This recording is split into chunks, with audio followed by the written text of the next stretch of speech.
Polisi masih berjaga di Lapas Kelas 2A Muara Beliti, Kabupaten Musirawas, Sumatera Selatan pasca insiden kericuhan yang dilakukan warga binaan karena tidak terima penyitaan ponsel saat razia oleh petugas lapas.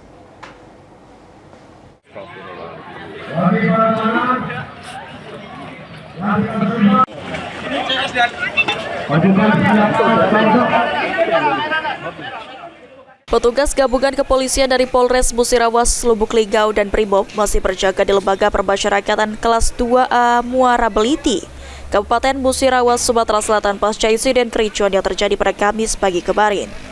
Pengamanan diperketat hingga hari ini untuk mengantisipasi insiden tersebut berulang dan menunggu perbaikan sarana dan prasarana telah selesai diperbaiki. Mengingat seluruh fasilitas lapas telah hancur akibat kerusuhan yang terjadi. Setelah kembali kondusif dan perbaikan sarana dan prasarana selesai, pengamanan yang dilakukan di luar maupun di dalam lapas akan dicabut dan dikembalikan ke satuannya masing-masing.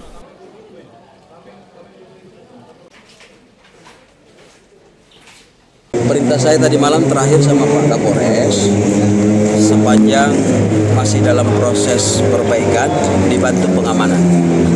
Karena kan banyak yang rusak itu, terutama blok-blok sel. Nah itu pastikan semuanya sudah diperbaiki, baru nanti pengamanan kekuatan dicabut. Sampai berapa hari ini? Tergantung perbaikan dong. Ya kan? Karena kalau situasinya belum diperbaiki, berarti kan masih bisa bebas keluar masuk mereka. Ini yang perlu dijaga. Saat ini kepolisian telah melakukan penyelidikan, olah TKP, mengumpulkan barang bukti beserta keterangan sejumlah saksi, dan memeriksa rekaman CCTV di lapas.